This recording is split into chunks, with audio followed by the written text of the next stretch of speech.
So guys last video में देखा था प्रॉप्स क्या होता है। हमने प्रॉप्स इन ऑब्जेक्ट देखा था, प्रॉप्स इन एरे देखा था। आज हम देखने वाले हैं प्रॉप्स से कुछ और भी एडवांस चीजें, जैसे कि अगर आपने कोई प्रॉप्स पॉस ही नहीं किया है बट आप चाहते हो कोई एक default value as a props pass हो, तो वो चीज कैसे करेंगे। तो यहाँ पे एक काम करता हूँ, पहले समझाने के लिए मैं क्या कर लेता हूँ कि ये जो H1 टैग है ना, इसको मैं यहाँ पे कमेंट आउट कर दूंगा और इस चीज को भी यहाँ पे मैं कमेंट आउट कर दूंगा।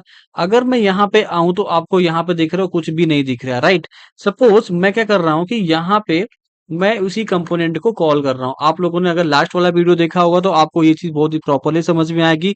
अगर नहीं देखा है तो प्लीज जाके वो वीडियो जरूर चेकआउट कर लेना। अब यहाँ पे मैं क्या करूंगा कि इस कंपोनेंट को बेसिकली इंपोर्ट करूंगा, जो हमारा कंपोनेंट है।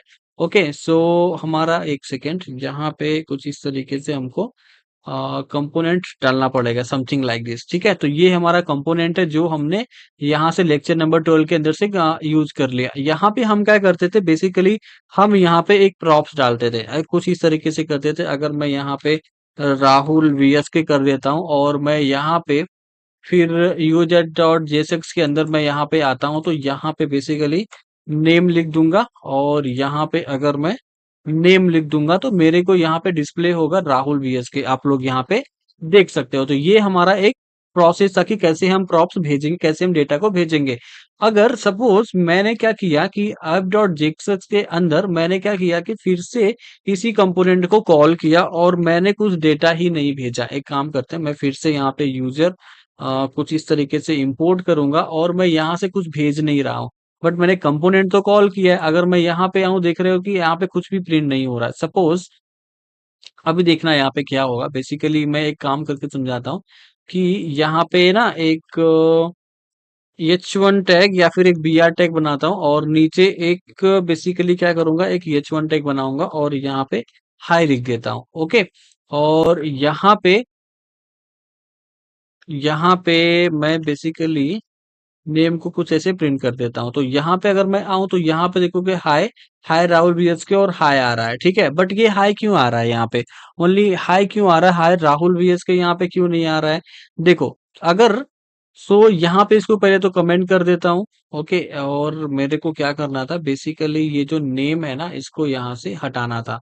ओके, एंड यहाँ पे मैं नीचे आता हूँ तो यहाँ पे देखो मेरे पास क्या आ रहा है, हाय राहुल VSK आ रहा है और नीचे ओनली हाई आ रहा है, क्योंकि यहाँ पे सेकंड वाला जो हमने कंपोनेंट कॉल किया है ना यहाँ पे, तो यहाँ पे हमने कुछ प्रॉप्स भेजा ही नहीं है। अगर मैं यहाँ से फिर से कंट्रोल C करूं और यहाँ पे control B and control B, अगर मैं यहाँ पे आऊं तो देखो कि बहुत सारे मल्टीपल यहाँ पे हाई आ रहे हैं, बट राहुल VS के यहाँ पे क्या आ रहा है, क्योंकि हमने यहाँ पे प्रॉप्स भेजा और दूसरे वाले कंपोनेंट के अंदर हमने प्रॉप्स भेजा ही नहीं है।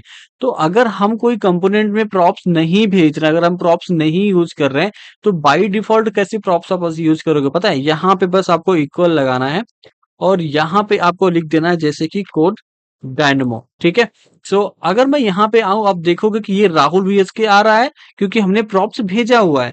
और ये क्यों आ रहा है, क्योंकि डिफॉल्ट हमने ऐड किया है। सपोज अगर हम एक काम करते हैं कि ऐप डॉट जेएसएक्स के अंदर आते हैं और यहाँ पे जस्ट नेम के अंदर, ओके, और यहाँ पे मैं पास कर देता हूँ जैसे कि प्लीज सब्सक्राइब करके। ओके, प्लीज सब्सक्राइब करके मैंने ये डेटा भेजा। अब यहाँ पे देखना जो सेकंड वाला कंपोनेंट होगा ना, वहां पे प्लीज सब्सक्राइब आ जाएगा, वहां पे कोड डायनेमो हट जाएगा। देखो यहाँ पे प्लीज सब्सक्राइब आ गया, यहाँ पे राहुल VSK आ गया। बाकी अगर कहीं भी कंपोनेंट के अंदर अगर हम प्रॉप्स को नहीं भेजते हैं, जैसे यहाँ पे देखो तीनों के अंदर नहीं भेजे हैं, तो क्या होगा कि जो बाई डिफॉल्ट हमने ऐड किया होगा वो वाला यहाँ पे प्रॉप्स, यहाँ पे जो डेटा आएगा उसके अंदर वो प्रिंट हो जाएगा। तो इस तरीके से बाई डिफॉल्ट आप लोग प्रॉप्स सेट कर सकते हो रिएक्ट जेएस के अंदर। ये कभी कभी प्रोजेक्ट्स में हमारा काम आता है। सो ये जानना बहुत इंपॉर्टेंट है। काफी लोग इस चीज को स्किप करते हैं, बट मैं यहाँ पे हर एक चीज डेप्थ में बता रहा हूँ। तो आई होप आप लोग को ये जरूर समझ में आया होगा, और समझ में आया तो मेरे को कमेंट में जरूर बताना। और चैनल पे नए हो, चैनल को सब्सक्राइब जरूर कर लेना। सो मिलते हैं नेक्स्ट वीडियो में, तब तक के लिए बाय बाय।